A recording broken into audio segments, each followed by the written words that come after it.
Hello students. पिछली class में हमने गांधार मूर्ति कला के बारे में चर्चा की और हमने जाना कि गांधार मूर्ति कला की प्रमुख विशेषताएं क्या हैं। आज की क्लास में हम मथुरा कला शैली के बारे में चर्चा करेंगे और हम ये जानने का प्रयास करेंगे कि मथुरा कला शैली की प्रमुख विशेषताएं कौन सी हैं। कुषाण काल में गांधार कला का तो बहुत तेजी के साथ विकास हुआ ही, साथ ही मथुरा भी कला का एक प्रमुख केंद्र बन गया, जहां पर बहुत सारे स्तूपों, विहारों और मूर्तियों का निर्माण करवाया गया। इस समय तक शिल्पकारी और मूर्ति निर्माण के लिए मथुरा के कलाकार दूर दूर तक प्रसिद्ध या प्रख्यात हो चुके थे, लेकिन दुर्भाग्यवश आज वहां एक भी विहार शेष नहीं है। लेकिन यहाँ से बहुत सारे हिंदू, बौद्ध और जैन मूर्तियाँ हमें मिली हैं और इनमें अधिकांशतः कुषाण युग की ही हैं।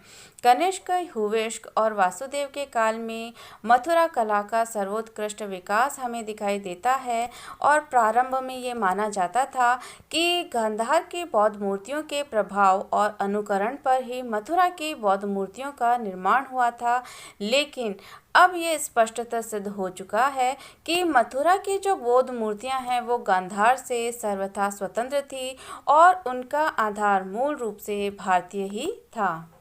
वासुदेव शरण अग्रवाल का ये मानना है कि सबसे पहले मथुरा में ही बुद्ध मूर्तियों का निर्माण किया गया, जहां इनके लिए पर्याप्त धार्मिक आधार था। उनका ये मानना है कि कोई मूर्ति तब तक नहीं बनाई जा सकती जब तक उसके लिए धार्मिक मांग न हो। मूर्ति की कल्पना धार्मिक भावना की तुष्टि के लिए होती है। इस बात के प्रमाण हैं कि ईसा पूर्व पहली शताब्दी में मथुरा भक्ति आंदोलन का एक प्रमुख केंद्र बन गया था, जहां संकर्षण, वासुदेव और पंचवीरों अर्थात बलराम, कृष्ण, प्रद्युम्न, अनिरुद्ध तथा साम की प्रतिमाओं के साथ ही साथ जैन तीर्थंकरों की प्रतिमाओं का भी पूर्ण विकास हो चुका था और इसका प्रभाव बौद्ध धर्म पर भी पड़ा। फलस्वरूप बौद्धों को भी बुद्ध मूर्ति के निर्माण की आवश्यकता प्रतीत हुई और कनिष्क के शासनकाल में महायान बौद्ध धर्म को राजकीय संरक्षण प्राप्त हो गया। इसमें बुद्ध की मूर्ति रूप में पूजा किए जाने का विधान था। बौद्धों की जो तृप्ति थी अब केवल पूजा से नहीं हो सकती थी, उन्हें बुद्ध को मानव मूर्ति के रूप में देखने की आवश्यकता महसूस हुई और इसी भावना से मथुरा के शिल्पियों द्वारा पहले बोधिसत्व और फिर बुद्ध मूर्तियों का निर्माण किया गया। लेकिन जहाँ तक गांधार का प्रश्न है, हमें वहाँ किसी भी प्रकार के धार्मिक आंदोलन का प्रमाण नहीं मिलता और ये नहीं कहा जा सकता है कि मथुरा या गांधार के किसी शिल्पी ने क्षणिक भावावेश में आकर बुद्ध मूर्ति की रचना कर ली हो। लेकिन यही मानना तर्कसंगत कहा जा सकता है कि बुद्ध मूर्ति रचना की पृष्ठभूमि काफ़ी पहले से ही प्रस्तुत की गई होगी और यह पृष्ठभूमि मथुरा के धार्मिक आंदोलन से तैयार हुई। मथुरा से हमें कुछ ऐसी बोधिसत्व प्रतिमाएं मिलती हैं जिन पर कनिष्क संवत की प्रारंभिक तिथियों में लेख खुदे हैं। इसके विपरीत गांधार कला की मूर्तियों में से एक पर भी कोई परिचित संवत नहीं है। जो 3-4 तिथियां मिलती हैं उनके आधार पर गांधार कला का समय पहली से 3वीं शती ईस्वी के बीच ठहरता है। इस प्रकार जो मथुरा की बौद्ध प्रतिमाएं हैं वो प्राचीनतर सिद्ध होती हैं। इस प्रसंग में एक अन्य विचारणीय बात यह है कि गांधार मूर्तियों पर जो बौद्ध प्रतिमा लक्षण मिलते हैं, जैसे पद्मासन, ध्यान, नासाग्र दृष्टि, उष्णीष आदि, उनका स्रोत भारतीय है, न कि ईरानी तथा यूनानी।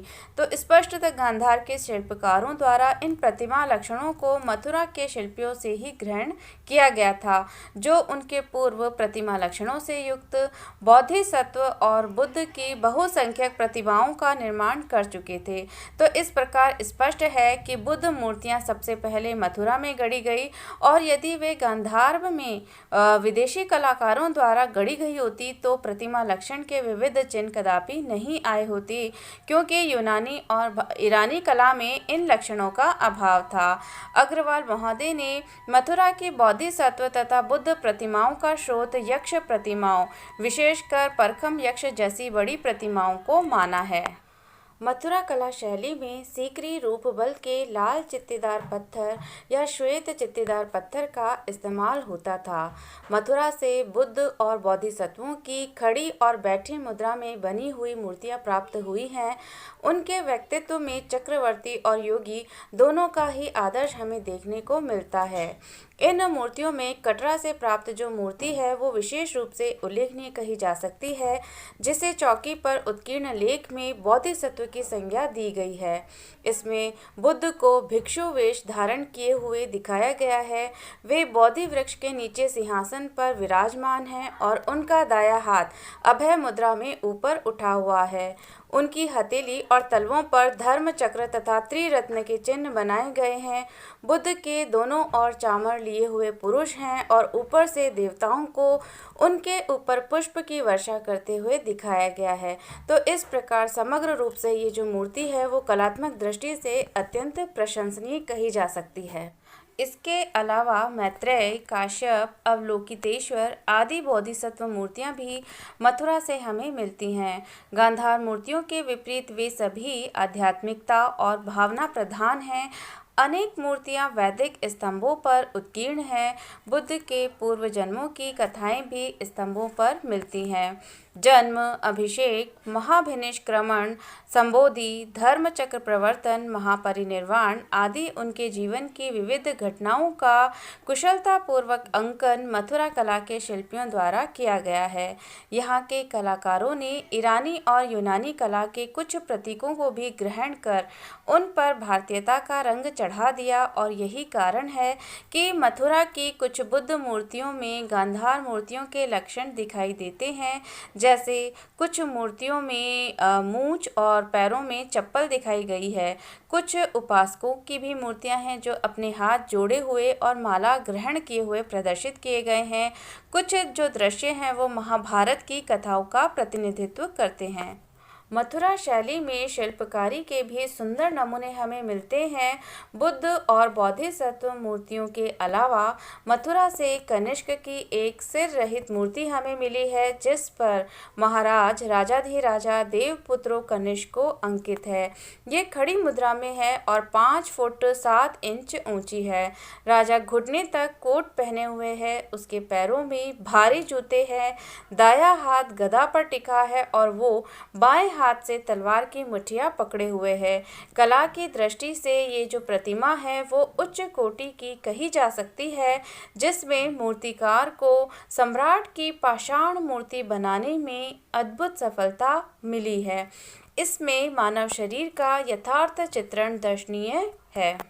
मथुरा के शिल्पियों द्वारा बुद्ध बोधिसत्व मूर्तियों के अलावा हिंदू और जैन मूर्तियों का भी निर्माण किया गया था।